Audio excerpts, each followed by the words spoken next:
जाहाथे सिन्था खालामनानै भटखौ होयो बेखायनो आं नोंथांमोनखौ खावलायगोन जाहाथे प्रदीप कुमार सारनो भटखौ गांसेबो मिस थाङालासिनो नोंथांमोना भटखौ होयो आं बेखौ खावलायगोन दिनै गोसोनिफ्राय बोखारनानै गारनांगोन अब्लासो जोङो नैबे मोजां मोनसे राजनितिक हान्जाखौ मोननो हागोन बेखायनो आङो खावलायगोन जोंनि गोसोनि लुबैसुला बे लुबैसुलाखौ गोसो सिंनिफ्राय बख्रनानै गारनांगोन अब्लासो जों मोनसे मोजां मोनसे राजनितिक आरो मोजां मोनसे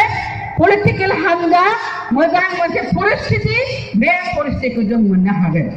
आङो बेखायनो खावलायगोन नोंथांमोना जाहाथे नैबे इलेक्सनाव थाखा फैसाजों थाङालासिनो अननानै इयुनखौ सिन्था खालामनानै जाहाथे जोंनि बर' माहारि आरो गुबुन गुबुन हारि माहारियारिफ्रा सिन्था खालामनाय जाहाथे भटखौ मानगोनां प्रदीप कुमार दैमारि सारनियावनो जाहाथे होयो आं बेखौ नोंथांमोननिसिम खावलायबाय आरो आङो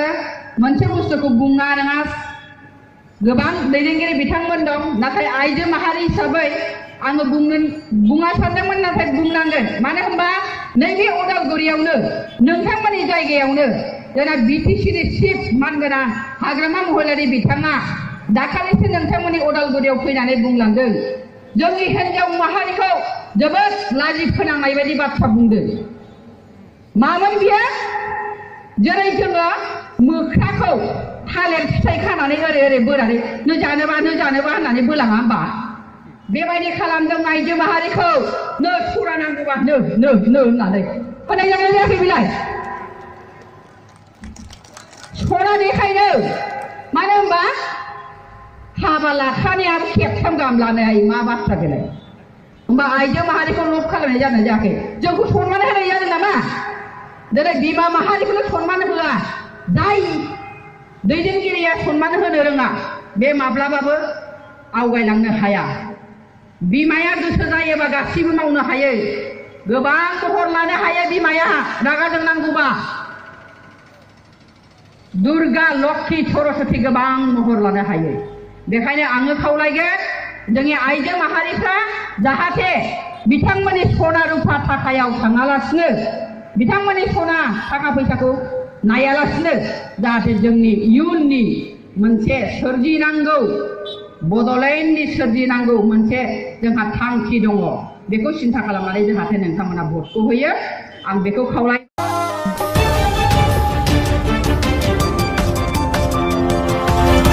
সভাপতি হিসাবে মোৰ দলৰ প্ৰাৰ্থীৰ কাৰণে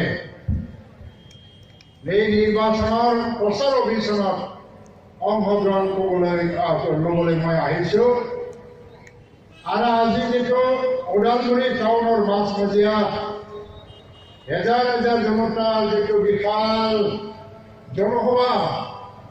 ইয়াতে ঢাকি পেলাই মই নথৈ আনন্দিত হৈছোঁ আৰু আপোনালোকক মই ধন্যবাদ যাচিছোঁ জাতি ধৰ্ম বৰ্ণ নিৰ্বিশেষে আপোনালোকে এই সভাত অংশগ্ৰহণ কৰি এই গণতান্ত্ৰিক দেশৰ এজন এজন প্ৰকৃত নাগৰিকৰ পৰিচয় দিছে গণতান্ত্ৰিক দেশত মংগলময় সমষ্টিৰ প্ৰকৃত নাগৰিকসকলৰ দায়িত্ব প্ৰাৰ্থীক নিৰ্বাচিত কৰা দায়িত্ব জ্ঞানী ব্যক্তিক নিৰ্বাচিত কৰা দায়িত্ব আৰু ভৱিষ্যতত ৰাজ্যৰ স্বাৰ্থৰ কাৰণে কাম কৰি যাবলৈ সংকল্প লোৱা এজন ব্যক্তিৰ প্ৰয়োজন আছে প্ৰদীপ কুমাৰ দৈমাৰী বডোপা উপেন্দ্ৰনাথ ব্ৰহ্মৰ লগত এটা সময়ত আপচৰ উপসভাপতি হৈ জাতিৰ কাৰণে সংগ্ৰাম কৰি অহা ব্যক্তি আছিল 1993 চনত যেতিয়া BSc চুক্তি হ'ল এই ওদালগুৰিৰ পৰা প্ৰদীপ দৈমাৰীক লৈ গৈ BScৰ ডেপুটি চিফ বনোৱা হৈছিল তাৰ পিছত তেওঁ PDFৰ সভাপতি হ'ল UPPLৰ সাধাৰণ সম্পাদক হ'ল প্ৰতিষ্ঠাপক সাধাৰণ সম্পাদক আজিও বিভিন্ন জাতি গোষ্ঠীৰ সমস্যাৰ লগত জড়িত হৈ পেলাই সমাজ সেৱা কৰি আছে भारत किसुमान BSFर